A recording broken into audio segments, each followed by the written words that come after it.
कश्मीर में आए और कश्मीरी कहवे की बात ना हो, ये हो नहीं सकता।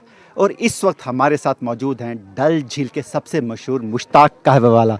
मुश्ताक जी, बहुत बहुत स्वागत है हमारे channel. Hello, good evening sir. Good evening. How are you? I am good. Where are you from? हम लोग भारत एक्सप्रेस से हैं और हम लोग एक प्रोग्राम कर रहे हैं यहाँ पे डल पर कि किस तरह से लोग यहाँ पर अपना जीवन यापन कर रहे हैं। और सर, सबसे पहले तो मुझे बताइए कश्मीरी कहवा के बारे में बताइए, क्या खासियत है इसकी? I am popular guy all world. My name is Mushtaq. Channel name is Mushtaq Kahwa. My kahwa is 16 things mix: almond, walnut, cashewnut, honey, saffron, cardamom, cinnamon, ginger, चाय पत्ती, शंगरम, काजाबान, सबिस्तान, मुलठी, रोज लिव्स, मगज, डेट्स एंड हिंदुस्तान पाकिस्तान का मोहब्बत मेरा कहवा में मिक्स। हिंदुस्तान पाकिस्तान का मोहब्बत। हमने मोहब्बत का दुकान खोला, नफरत का दुकान इंडिया में बंद है। कि आप जो कहवा बनाते हैं, यहाँ पर आप कहवा बेचते हैं, यहाँ पे जो टूरिस्ट है, टूरिज्म है, वो कितना बड़ा है और किस तरह से टूरिज्म है यहाँ का? टूरिज्म इस वक्त माशाल्लाह ठीक है। हाँ। जो इधर 3 महीने ज़्यादा रहता है, अप्रैल, मई, जून, जुलाई, ये पीक सीज़न है। 4 महीने ठीक चल रहा है, उसके बाद 20% 30% चल रहा है। जिस तरह से कहा जाता है कि जम्मू में, क्योंकि आप भी जानते हैं 5 अगस्त 2019 को यहाँ पे 370-35 को ख़त्म किया गया, उसके बाद ऐसा कहा जाता है हर तरफ से कि जम्मू कश्मीर में हालात बदले हैं, जम्मू कश्मीर में टूरिज़्म बढ़ा है। क्या लगता है आपको? टूरिज्म जैसा था पहले 2019 से पहले आज भी वही था। हाँ, तो कोई खास फर्क नहीं? नहीं, कुछ फर्क नहीं है। तो आपको इस वक्त जो हम अगर खास कश्मीर में बात कर रहे हैं, हम इस एरिया की बात करें, यहाँ पे क्योंकि देखिए 10 साल से कोई सरकार नहीं थी, आपके यहाँ पे नुमाइंदे नहीं थे जो आपकी बात सरकार तक पहुँचा सके, आपके मसलों का हल कर सकें। ऐसे कौन से मसले लगते हैं आपको यहाँ के कश्मीर में या इन इलाकों के जो उनका हल करना बहुत ज़रूरी है MLA के लिए, यहाँ के लोगों, सरकार के लिए? फर्स्ट बेरोजगारी है इधर। हाँ, अगर हमारे छोटे छोटे बच्चे अभी पढ़े लिखे हो, वो सब बैठे हुए हैं क्योंकि उसके पास काम नहीं है। पहला वो मसला है। दूसरा ये डाल की सफाई, डाल की क्लीननेस। हम आज 3 साल पहले ये पानी पीता था, आज देखो कितना गंद है इसमें। वो सब ठीक हो जाएंगे धीरे धीरे, एक ही साल में नहीं हो जाएंगे, मगर धीरे धीरे हो जाएंगे ठीक। बिल्कुल। हाँ जी। तो आपको लगता है सरकार ये जो है कामयाब रहेगी? क्यों नहीं, क्यों नहीं, हाँ हो जाएंगे ठीक इंशाल्लाह। अगर मगर सही वो चलेंगे, बिना रुश्वत। अगर लोगों के हकूक के लिए काम करेंगे। हाँ, अगर लोगों के लिए वो सही रहेगी। अगर लोगों के लिए अपने जेब के लिए, तो फिर वो भी खत्म हो जाएंगे। तो कहीं ना कहीं से फिर लोगों का विश्वास उठ जाएगा सरकारों पर से। वो हाँ, क्योंकि वो अपने तरफ लेता है, लोगों को ध्यान नहीं देता है, इसलिए लोगों को विश्वास खत्म हो जाता है। जी बिल्कुल, हमसे बात के लिए बहुत बहुत शुक्रिया। ओके। तो ये थे मुश्ताक कहवे वाला, जो यहाँ के बड़े मशहूर कहवे वाले हैं, और इनका कहना है कि सरकार को अब यहाँ पर लोगों के लिए काम करना पड़ेगा। हालांकि रोज़गार का मुद्दा जो है वो जम्मू कश्मीर में बहुत बड़ा मुद्दा है। लगातार हम कोशिश कर रहे हैं लोगों से यहाँ बात करें और यहाँ के मसलों के बारे में जानें, यहाँ की सरकार किस तरह से काम करेगी इसके बारे में जानें। इस वक्त हमारे साथ मौजूद हैं एक और दुकानदार यहीं पर, फ्लोटिंग जिसे एक मार्केट कहा जाता है। सर, सबसे पहले आपका नाम? मुख्तार अहमद। मुख्तार जी, किस चीज़ का बिज़नेस है आपका? मेरा ये लेदर वेदर का बिजनेस है। किस तरह का काम है यहाँ पर? काम तो उतना ख़ास नहीं है कुछ भी। अभी इलेक्शन की वजह से तो 2-3 महीने हम बिल्कुल बैठे हुए थे। कि डिस्टर्बेंस था, क्यों कोई नहीं आ रहा था कि कैसा रहेगा यहाँ, क्या रहेगा। चलो इंशाल्लाह सब कुछ ठीक रहा है, कोई कुछ वैसा नहीं हुआ। बाकी बिजनेस जो होना चाहिए वो नहीं है। तो क्या वैसे यहाँ पर अब अगर हम इन 2-3 महीनों की बात छोड़ दें, तो उससे पहले या आने वाले समय में आपको लगता है टूरिज़्म यहाँ सही है? इससे यहाँ पे जो फ्लोटिंग मार्केट की एक पहचान है डल की, इनका यहाँ के लोगों का काम ठीक चल रहा है? देखिए सर, मेरा जो ये शॉप है यहाँ पे, ये सिंस 1972 से रजिस्टर्ड है। अच्छा। ओके। हाँ। मैं बोल रहा हूँ ये 30 साल से पहले। हाँ। जो यहाँ डिस्टर्बेंस जो था वो 30 साल से पहले। हाँ। हमारा काम बहुत अच्छा चल रहा हाँ। था, बहुत अच्छा चल रहा है, यानी वेरी गुड। और टूरिस्ट भी अच्छे आ रहे थे। अब जो उसके बाद जो टूरिस्ट आने लगे, टूरिस्टों ने भी पिकअप कर लिया आने के लिए, जो अच्छे टूरिस्ट है, लेकिन वो नहीं आ रहे थे। वो यहाँ से बाकी कंट्रीज़ में जाते थे, सिंगापुर जाते थे, दूसरी जगह जाते थे, ड्यू टू क्योंकि कश्मीर को एक प्रमोट भी कम किया गया और हालात भी ऐसे बन गए थे। बिल्कुल उन्हें प्रमोट कम किया गया और इसको उतना वो नहीं दिया गया था, अहमियत नहीं दी गई थी। रीज़न ये भी था। लेकिन जो मैं जब छोटे था, मैं पढ़ता था, मैं यहाँ आता था बाबा और बड़े भाई के पास। मैं उस टाइम में हम देखते थे यहाँ कितने अच्छे कस्टमर थे, कितना अच्छा उनके साथ हमारा व्यवहार था, बहुत टॉप क्लास। लेकिन फिर तो पता अब क्या हुआ? टूरिज्म कम हो गया? टूरिज्म तो बहुत कम है, टूरिज्म तो है ही नहीं, ना होने के एक चीज़ और बराबर। आपसे पूछना चाहूँगा कि जिस तरह से बात चलती है कि 370 जब तोड़ा गया 5 अगस्त 2019 को, उससे पहले और अब के हालात में आप क्या डिफरेंस देखते हैं? सर बहुत डिफरेंस है। उससे पहले तो हालात अच्छे थे, उसके बाद तो बेरोज़गारी बहुत बढ़ गई है, बेरोज़गारी बहुत है। लेकिन सरकार तो ऐसा कहती है कि यहाँ पर टूरिज्म बढ़ा है, उसके बाद करोड़ों के हिसाब से टूरिस्ट यहाँ पर आ सर रहे हैं। आप भी अभी डल लेक में हो, ये वर्ल्ड फेमस डल लेक है, आपको नज़र आ टूरिस्ट कहीं पे इधर? जो होना चाहिए वो है। अब देखिए, खुद ही देखिए, आप तो बैठे हो डल लेक में, मुझसे तो आप खुद ही इसका ये कर रहे हो। तो कहीं ना कहीं सरकार के लिए जिस तरह से हम कह रहे हैं बहुत चैलेंज है, लोगों के विश्वास पे खरा उतरना बहुत ज़रूरी है। कश्मीर सिर्फ डल ही नहीं, यहाँ के शंकराचार्य ही नहीं, यहाँ के बाग बगीचों के लिए नहीं, लेकिन एक चीज़ के लिए और मशहूर है, वो है कश्मीरी काम। यानी कि ये जब काम देख रहे हैं, ये कश्मीरी कढ़ाई है, जिसके ये जो है पूरी दुनिया में मशहूर है। सर, इसके बारे में बताएंगे क्या काम है और किस तरह से किया जाता है ये काम जो होता है ये निडल वर्क से होता है, जो सुई होता है ना छोटा, उससे ये काम होता है। और ये जो है ना ये प्योर वूल का है, ये प्योर वूल का आता है। और ये जो काम है ना, ये बेचारा बुजुर्ग जो लोग होता है वो ये काम करता है। आज का जवान लोग ये काम नहीं करेगा। तो इस ऐसे एक शॉल को बनाने में कितना समय लग जाता है? 1 महीने भी लगता है, जैसे जैसे काम होता है 2 महीने भी लगता है। जैसे घर में कोई काम करता है, फिर बोलता है घर का काम करेगा, आधा ये काम करता है, तो उससे थोड़ा टाइम ज़्यादा लगता है। तो ये आप कहते हैं कश्मीर की एक विरासत है, एक संस्कृति है ये, हाँ जी सर। जो अब लुप्त होने जा रही है, इससे खत्म हो रही है, क्योंकि आप कह रहे हैं नई जनरेशन जो है वो ये काम नहीं कर रही। हाँ, नई जनरेशन आज का फास्ट ज़माना है। हाँ। वही है अभी जो भी ये काम करे, ये पुराने लोग करते हैं। अभी नया लोग तो आर्य वर्क करते हैं, जो बेड कवर के ऊपर चेन सेट के ऊपर करते हैं, वही करते हैं। अच्छा, अब हम इनकी बात तो कर रहे हैं कि जिस तरह से लोग आते हैं टूरिस्ट को आके खरीदते हैं, मुझे बताइए टूरिज्म कैसा है इस वक्त यहाँ पे कश्मीर में? अभी तो उतना नहीं, जो मई अप्रैल मई जून जुलाई में था, अभी तो कम है। तो अभी छुट्टी चल रहा है, अभी कलकत्ता का थोड़ा आ रहा है, तो 19-20 तो चलता है। अच्छा, एक मुझे एक सवाल का जवाब दीजिए कि 370 टूटने के बाद हालात पहले और अब में आपको क्या टूरिज्म में कुछ फ़र्क लगा? उस बारे में हम कुछ नहीं बोल सकते आपको। उस बारे में कुछ नहीं बोलते। पता क्या चला- मसले क्या लगते हैं आपको कश्मीर में? क्या मसले हैं जो एक एमएलए को सुलझाने चाहिए? जैसे किसी के बिजली का मसला, रोजगार का मसला, ऐसे बिजली मसले तो अभी महंगा हो रहा है। वो तो चल रहा है, उसका तो ज़्यादा बिजली का मसला पूरे जम्मू कश्मीर में है। वो तो अभी तो वो स्मार्ट मीटर उसने लगाया। वही यहाँ उतना टूरिस्ट, ये जो है ना, ये सब टूरिस्ट के ऊपर है। यहाँ उतना जॉब नहीं है। जैसे अब आप देखो दिल्ली में, बम्बई में, कलकत्ता में, वहाँ बहुत से जॉब्स है, मगर यहाँ वो मिल ना कुछ है। यहाँ जो है टूरिस्ट के ऊपर वो थोड़ा जो मुलाजिम है वो थोड़ा ही है। मतलब आप कहने का मतलब कि सरकारी नौकरी और टूरिज्म है सिर्फ? हाँ, थोड़ा यहाँ ज़्यादा मजदूर लोग हैं बेचारे, जिनको 3,000 4,000 बिजली का बिल नहीं निकल सकते हैं। ये प्रॉब्लम है। तो बेचारा जितना जो 500 रुपये सुबह कमाएगा दिन को, वो कहाँ लाएगा वो 3,000 बिल? उसके बाद घर के खर्चे, और बच्चों का आजकल ज़्यादा खर्चा लगता है, वो तो आपको पता ही है पढ़ने में। तो वो बेचारा कहाँ से लाएगा इतना पैसा? आपको लगता है कि जो रोजगार है इस पे सरकार को सबसे पहले सोचना चाहिए था कि जम्मू कश्मीर के लोगों का आर्थिक विकास हो सके? हाँ, वो सही बात है। वो तो विकास तो होना चाहिए। जैसे जितना यहाँ डेवलपमेंट अच्छा हो जाएगा, उतना आगे बढ़ेगा। बहुत बहुत शुक्रिया हमसे बात करने के लिए। Okay sir. तो कहीं ना कहीं यहाँ के लोगों में एक चीज़ जो देखी गई वो ये देखी गई कि विकास की बात, रोज़गार का एक मुद्दा है। हालांकि यहाँ पे टूरिज़्म बहुत है, लेकिन फिर भी बहुत से ऐसी चीज़ें हैं जिस पे लोगों को अभी भी सोचना पड़ रहा है टूरिज़्म को लेकर, कि टूरिज़्म और बढ़ाया जाए ताकि यहाँ के लोगों को, खासकर ये जो बाज़ार है आप देख रहे हैं, ये जो बाज़ार है जैसे हम बात कर रहे हैं, ये एक फ्लोटिंग मार्केट है। ऐसी जो सांस्कृतिक चीज़ें हैं, विरासत है जो बहुत पुरानी है, जिसको लोग देखने आते हैं, इन चीज़ों को संभाले रखना, संजोए रखना बहुत ज़रूरी है, क्योंकि आने वाले समय में यही चीज़ें हैं जिनको लोग शायद ढूंढेंगे। क्योंकि जिस तरह से हम बात कर रहे थे, यहाँ की कलाकारी, यहाँ का काम जो आहिस्ता आहिस्ता लुप्त होते जा रहा है, कहीं अगर विकास ना हुआ, रोज़गार ना मिला, तो ये जो बाज़ार है कहीं सिर्फ इतिहास का हिस्सा बनकर ना रह जाए। विकास अब्रोल, भारत एक्सप्रेस के लिए, श्रीनगर से। 5 अगस्त 2019 को जब 370 और 35 को निरस्त किया गया, उसके बाद जम्मू कश्मीर में राष्ट्रपति शासन लग गया, और तब से लेकर आज तक लोग लगातार इसी बात की बात करते रहे कि जम्मू कश्मीर में जल्द से जल्द चुनाव हो और यहाँ पर लोगों के मसलों का हल हो। और अब जब 10 साल बाद जम्मू कश्मीर में चुनाव हुए हैं, तो लोगों को बहुत उम्मीद है इस सरकार से कि उनके मसले जो हैं वो सुलझाए जाएंगे।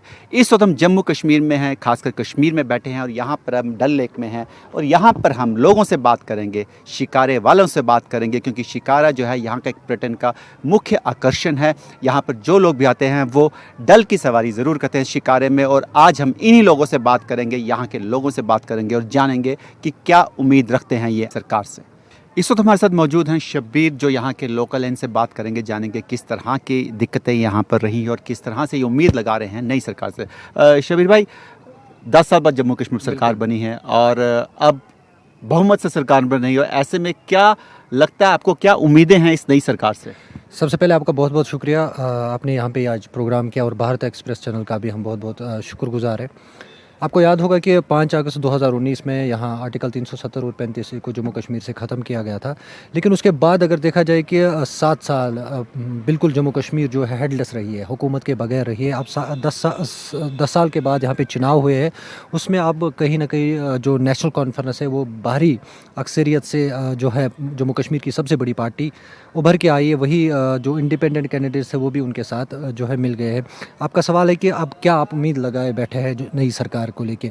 आपको पता है कि हेडलेस के जो जम्मू कश्मीर रहा है उसमें काफ़ी ज़्यादा लोगों को प्रॉब्लम रही है, क्योंकि उनको अपना नुमाइंदा नहीं था। लेकिन डेवलपमेंट की अगर हम बात करेंगे, डेवलपमेंट ठीक ठाक हुई है, सड़कें बनी है, या दीगर जो हमारे यहाँ बहुत सारे मसले मसाइल थे उनमें काफ़ी ज़्यादा सुधार देखने को मिला। इस पे केंद्र सरकार कुछ कर सकती थी। बिल्कुल, उन्होंने मतलब बड़ी बड़ी यहाँ हाईवे बनाए हैं, या दीगर जो हॉस्पिटल्स थे वो कहीं ना कहीं जो है उनमें काफ़ी ज़्यादा सुधार आया। लेकिन जो लोकल लेवल के मसले, जिसमें अगर देखा जाए कि बिजली बिल को लेके है, या स्मार्ट मीटर्स को लेके है, या दीगर जो छोटे छोटे मसले वो काफ़ी ज़्यादा बढ़ चुके हैं। मैं आपको बताऊं कि जो गांव देहात के लोग हैं वहाँ पर जो है छोटे मोटे मतलब मकान होते, वहाँ 1 बल्ब या 2 बल्ब वहाँ लोग इस्तेमाल करते, वहाँ पर भी आज के डेट में 1500 से भी ज़्यादा बिल आते हैं। लेकिन अब जो हुकूमत बनी है उन्होंने जम्मू कश्मीर के लोगों के साथ बहुत सारे वादे किए और हमारे साथ वादे किए। हम यही उम्मीद रखते हैं कि जो हमारे पिछले मसले मसाइल थे जो इन 7 सालों में उभर के आए हैं, जो छोटे छोटे मसाइल हैं वो हल हो सके। जी, क्या मसले हैं? अगर जिस तरह बिजली की बात कर रहे हैं यहाँ पर, उसके अलावा और क्या मसले हैं?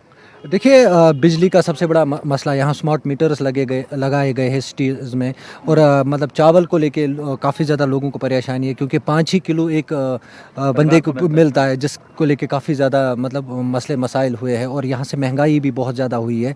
और हम चाहते हैं कि जो गवर्नमेंट नई बनी है उन पर वो काबू कर सके, उन मसाइलों को वो देखे, जो हमारी सेंट्रल गवर्नमेंट है उनसे उठाए कि जम्मू कश्मीर में जो हालात है वो बिल्कुल सामान्य है, बिल्कुल ठीक है। जो बड़े प्रोजेक्ट्स थे उनको पाई तकमील तक भी पहुंचाया गया। आपने अगर देखा होगा, जब आप आए हैं, कि आपने कई एक जगहों का भी दौरा किया है, जिसमें अगर देखेंगे कि जो हाईवेज़ बने, यहाँ पे बड़े बड़े ब्रिजेस बने हैं, तो उसमें कोई डाउट नहीं है। लेकिन जो हमारे बेसिक फैसिलिटीज़ है, जैसे कि मैंने आपको बोला है कि यहाँ बिजली के मसले मसाइल है, रोशन के मसले मसाइल है, और भी बहुत सारे मसले मसाइल है जिनको जम्मू कश्मीर सरकार को हल करने की अब ज़रूरत है। जी, बहुत बहुत शुक्रिया। तो सबसे पहले मैं आपको चीज़ दिखाऊं, यहाँ पर आप इस तरफ देखेंगे, यहाँ पर ये पोस्ट ऑफिस है, ये तैरता हुआ पोस्ट ऑफिस है, और ये खाली जम्मू कश्मीर के श्रीनगर इलाके में पाया जाता है। ये इकलौता ऐसा पोस्ट ऑफिस है जिसे तैरता हुआ पोस्ट ऑफिस कहा जाता है, और ये बहुत पुराना पोस्ट ऑफिस है, और ये आज भी चल रहा है। तो कहीं ना कहीं ऐसी चीज़ें हैं, ऐसी विरासत है कश्मीर में, श्रीनगर में, जिसको संभाले रखना, संजोए रखना बहुत ज़रूरी है, और उनके लिए खास काम करना। अगर आप देखेंगे तो इसकी हालत कोई बहुत बढ़िया नहीं है इस वक्त, जो हालात है। देखिए किस तरह से यहाँ शिकारों में लोग घूम रहे हैं, चाय वाले यहाँ हैं, उनको चाय सर्व की जा रही है, फ्रूट वाले हैं, यहाँ फ्रूट चाट दी जाए। तो कहीं ना कहीं लोगों को यहाँ पूरी तरह से सुविधाएं देने की कोशिश की जा रही है, और यही उम्मीद की जा रही है कि टूरिज़्म जो है लगातार बढ़े इस जगह पर। टूरिज़्म के लिए ख़ास जो है यहाँ पर लोग आकर्षण का केंद्र है, ये जो कश्मीर है टूरिज़्म का, और इसको लेके लोग यहाँ पर तकरीबन बहुत ज़्यादा तादाद में लोग यहाँ पर आते हैं। यहाँ पे आप देख रहे हैं ये एक फ्रूट वाले हैं, हम इनसे भी जानेंगे, उनसे बात करेंगे कि किस तरह से यहाँ पे इनकी दिनचर्या। सर, आपका नाम? मेरा नाम है सजाद अहमद। सजाद भाई, आप क्या फ्रूट बेचते हैं? फ्रूट चाट? हम डल लेक में फ्रूट चाट बेचते हैं। तो काम ठीक, धंधा ठीक चल रहा है? शुक्र अल्लाह का ठीक चल रहा है। 10 सालों से कोई सरकार नहीं थी, क्या उम्मीद है नई सरकार से, और क्या मसले हैं यहाँ के? हमारा उम्मीद है वो नया सरकार बनाएंगे। इधर क्या यहाँ के मसले होंगे कोई? इधर मसला है ना, चल रहा है ना इस टाइम। क्या मसले? 370 देखो किस वो टूट गया है हमारे पास। कुछ ही ना, पैसा तो बहुत मिलता है, हमारा वो काम नहीं है अच्छा, जो पहले चलता है। पैसा बहुत मिलता है, हमारा 370 उसने लिया वापस, इसीलिए बोल रहा है सर। तो आपको लगता है 370 वापस आनी चाहिए? हाँ, वापस आनी चाहिए। तो यहाँ पे लोगों को यही उम्मीद है कि सरकार जो है ये कामयाब रहेगी, उनके जो मसले हैं वो हल होंगे। 370 और 35A का मुद्दा जो है जम्मू कश्मीर में बहुत मुखर मुद्दा है। हालांकि जम्मू संभाग और कश्मीर संभाग में इसको लेके लोगों की अलग अलग राय ज़रूर है, लेकिन ये मसला जो है आने वाले समय में सरकार के गले की हड्डी भी बनने वाला है। सरकार लगातार ये दावा करती है कि जम्मू कश्मीर में जो है टूरिज़्म लगातार बढ़ा है और यहाँ पे टूरिस्ट बहुत ज़्यादा आते हैं। इस वक्त मेरे साथ मौजूद हैं यहाँ पर एक टूरिस्ट और उनसे भी बात करके जानेंगे किस तरह का माहौल है। मैम, आपका नाम? डॉक्टर प्रज्ञा। डॉक्टर प्रज्ञा, यहाँ पे लोग घूमने आते हैं, टूरिस्ट हैं, क्या लगता है आपको 370 से पहले और अब के टूरिज़्म में कितना फ़र्क पड़ा है? मैं 370 के पहले भी आई हूँ, फिर अभी पिछले साल से मैं यहीं हूँ, तो मतलब बहुत डिफरेंस तो लगता है, लेकिन मैं कहूँ कि ग्राउंड लेवल पे बहुत डिफरेंस है वो तो नहीं है। जो लग रहा है मुझे कि जो गवर्नमेंट ने बनाया है वो ऊपर ऊपर बहुत सारी चीज़ें हुई है, नो डाउट, बट बहुत ग्राउंड लेवल पे तो मुझे नहीं लगता। मतलब पर्सनली बीइंग इन कश्मीर तो मुझे ऐसा कुछ बहुत ज़्यादा डिफरेंस नहीं लगता है। आप जैसे बता रहे हैं आप 1 साल से कश्मीर में ही हैं, तो क्या लगता है आपको यहाँ के लोकल लेवल पर लोगों की क्या दिक्कतें हैं जो उनको सामना करना पड़ा? क्योंकि देखिए 10 साल बाद सरकार बन रही है, तो जब भी सरकार होती है एमएलए जो होते हैं, नुमाइंदे होते हैं सरकार के, उनको बहुत उम्मीद होती है। क्या लगता है आपको यहाँ पे लोकल लेवल पे क्या मसले हो सकते हैं? अभी तो मुझे लगता है कि पहले से तो काफ़ी ज़्यादा सुधार है। जैसे टूरिज़्म बहुत ज़्यादा पहले से इंक्रीज़ हुआ है। मतलब पहले हमें खुद ऐसा लगता था कि हम एक बार सोचते थे कश्मीर आने के लिए, बट अब मेरे फ्रेंड्स हैं या सब है तो मैं उनको एक पॉजिटिव व्यू ही देती हूँ कि हाँ आ सकते हो, सेफ़ है, ये चीज़ें हैं। बाकी पर्सनली रहने के बाद ऑब्वियसली अब हम बाहर से हैं तो उतना ज़्यादा छोटे छोटी सी चीज़ों का एक्सपोजर नहीं है, बहुत सारी चीज़ें नहीं है, तो वो उस लेवल पे मुझे लगता है कि कश्मीर को काफ़ी ज़्यादा टाइम है अभी थोड़ा डेवलप होने के आपको लिए। लगता है अगर टूरिज्म यहाँ पे इसी तरह से लगातार बढ़ता रहेगा, जिस तरह से लगातार पिछले 5 सालों में सरकार कह रही है कि यहाँ बढ़ रहा है, तो उससे यहाँ के लोगों को एक्सपोजर ज़्यादा मिलेगा? लोगों को एक्सपोजर ज़्यादा मिलेगा, लेकिन उसके लिए माइंडसेट भी काफ़ी मुझे लगता है कि एक्सपोजर होना चाहिए माइंडसेट पे ही। बस हाँ, चेंज चाहिए। बस लोगों को ये नहीं होना चाहिए कि हाँ लोग आ रहे हैं टूरिज़्म के वजह से, they wanting us to come here. उसके अलावा भी बेसिक लेवल पे भी एक एक्सेप्टेंस आनी चाहिए, जो कि वो चीज़ ज़्यादा ज़रूरी है। हाँ, एक्सेप्टेंस नहीं यहाँ के लोगों में या टूरिस्ट जो आ रहे हैं उनमें? टूरिस्ट में तो है, हम आते हैं तो बहुत पॉजिटिव माइंडसेट से आते हैं, लेकिन अगर आप थोड़े दिन के लिए आ रहे हो it is good, but when you be in Kashmir and you go through Kashmir का एक एक stuff, then you come to know that हाँ बहुत ज़्यादा एक्सेप्टेंस अभी बाकी है। Because still people use the word कि आप कि बाहर से हो या बाहर वाले हो, तो कश्मीर हमारा है, हम यहीं से हैं, और कश्मीर हमारा है, हम बाहर से नहीं हैं। तो ये सबसे बड़ी बात है, ये एक्सेप्टेंस, ये हमें बोलना, मतलब ये जो चीज़ें हैं कि आप बाहर से हो, this is not good. Kashmir is Taj of India. कहीं ना कहीं फ़र्क पड़ रहा है, आहिस्ता पड़ रहा है, लेकिन रहा है, लेकिन वही है कि एक्सपोजर नहीं है, तो वो धीरे धीरे टाइम के साथ वो पड़ेगा। बहुत बहुत शुक्रिया हमसे बात करने के लिए। Thank you.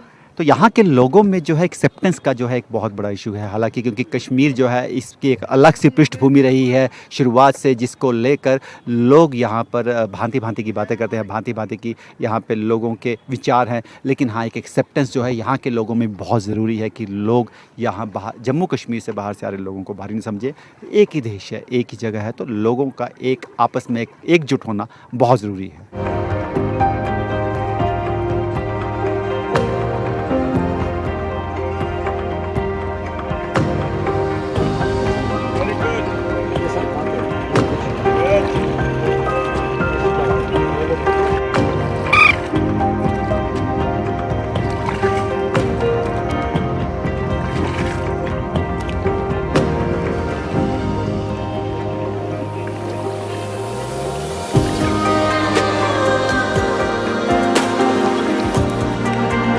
सर, आपका नाम?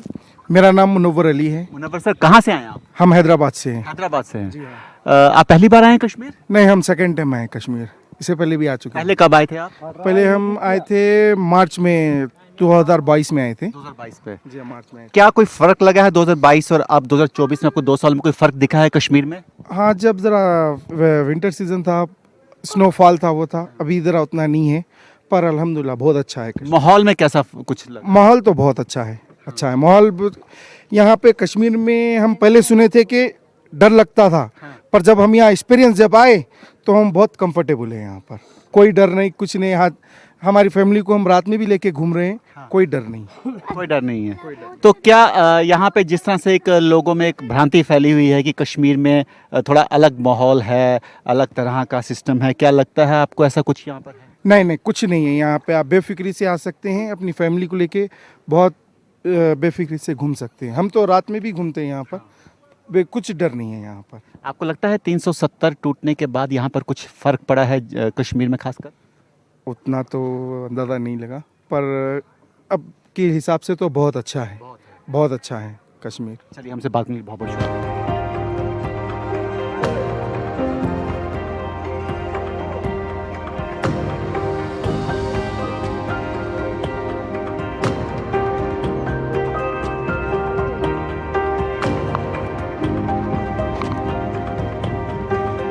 आप देख रहे हो कि इस वक्त हम एक दुकान पे खड़े हैं, लेकिन मैं आपको बता दूं ये जो दुकान है इसको, इस पूरे एरिया को फ्लोटिंग मार्केट कहा जाता है। ये हिंदुस्तान की इकलौती फ्लोटिंग मार्केट है जो डल में बनी है और ये 50-60 साल से भी पुरानी मार्केट है। तो ये जो यहाँ पर ये टूरिस्ट अट्रैक्शन है, यहाँ पर जितने भी टूरिस्ट आते हैं, जितने भी पर्यटक आते हैं डल झील में घूमने के लिए, उनके लिए एक आकर्षण का केंद्र है और यहाँ पर आकर वो शॉपिंग करते हैं। आप देख सकते हैं ये जो पूरी मार्केट है ये इसी इलाके में बसी हुई है और इस मार्केट को फ्लोटिंग मार्केट कहा जाता है। कहीं ना कहीं ये एक बहुत एक नायाब जगह है और एक नायाब तरीके से बनी है। आप देख सकते हैं कि पूरी की पूरी मार्केट ये पानी के ऊपर बनी है, तो इसको देखने के लिए दूर दूर से लोग आते हैं और ये एक स्पेशल अट्रैक्शन है डल झील की। और इस वक्त हमारे साथ यहीं के एक दुकानदार मौजूद हैं, इनसे बात करेंगे। सर, आपका नाम? बशीर अहमद। बशीर भाई, आप यहाँ पे दुकान करते हैं फ्लोटिंग मार्केट में? हाँ जी, हाँ जी। किस तरह का यहाँ पर माहौल है और क्या टूरिज्म का, किस तरह से यहाँ पर टूरिस्ट कितने आते हैं? इस लगभग तो 1% टूरिस्ट आते हैं अभी। अच्छा, हाँ, बहुत तो जब यहाँ पे रश होता तो ये सब जगह फुल होती है? फुल होती है। इधर तो बहुत भीड़ होती है, इधर चलने की जगह ही नहीं होती है। अच्छा, चलने की जगह ही नहीं होती? चलने की जगह ही नहीं होती, शिकारों में चक्कर होता है आगे पीछे। तो यहाँ पे धंधा अच्छा है? धंधा अच्छा है। क्या लगता है यहाँ पर क्या उम्मीदें हैं सरकार से और क्या मसले हैं यहाँ के? मसले तो बहुत से सारे हैं, जैसे कि बिजली का फीस बढ़ाया इन्होंने, गैस का है बहुत एक्सपेंसिव हो गया इधर। अभी देखेंगे आगे क्या होता है। आपको लगता है 370-35 से टूटने के बाद कुछ फ़र्क पड़ा है या स्थिति ख़राब हुई है या ज्यों की त्यों है? 370 के बाद थोड़ा सा एक तो मिलिटेंसी थोड़ी सी कम हो गई है जी, वो तो है। हाँ, मिलिटेंसी कम हो गई है। टूरिज्म बढ़ा है उसके बाद? टूरिज्म तो थोड़ा बढ़ा है। हाँ, जिस तरह से टूरिस्ट आ रहे हैं। आ रहे हैं टूरिस्ट, जिस तरह से जब टूरिज्म जब माहौल ठीक रहेगा तो टूरिज्म भी आएंगे, ये बात है। जिस तरह से कई यहाँ पर ऐसे नुमाइंदे खड़े थे सरकार में जो कहते थे कि 370-35 को वापस लाया जाएगा, क्या आपको लगता है कि जम्मू कश्मीर के विकास के लिए वो बाधा बन सकती है? एक चीज़ है ना सर, 370 तो है मगर एक साइड से तो ठीक है, दूसरी साइड से ठीक नहीं है। किस तरह से ठीक नहीं है? देखिए सर, 370 में हमको बहुत प्रॉब्लम आ गई, क्योंकि अभी देखो आप सब कुछ महंगा हो गया इधर। हाँ, हाँ, हाँ, हाँ, सब कुछ महंगा हो गया इधर। हाँ, हाँ, गैस भी हो गया महंगा, इलेक्ट्रिसिटी अभी 2500 रुपया, 700 रुपया मुझे इसका रेंट आती थी, अभी 2500 आ रही है। हाँ। तो अभी देखेंगे नई सरकार क्या करेंगी, बात यही है। तो आपको लगता है कि जम्मू कश्मीर के जिस तरह से हालात हैं, यहाँ की इकोनॉमी है, लोगों का एक जो आमदनी है, उसके हिसाब से सरकार को कुछ सोचना चाहिए ताकि खर्चे कम हो? बरोबर है। अभी अगर आमदनी 1 रुपया है, वो है ना कहावत पहले से, आमदनी 1 रुपया 2 रुपया खर्चा है। हाँ, हाँ।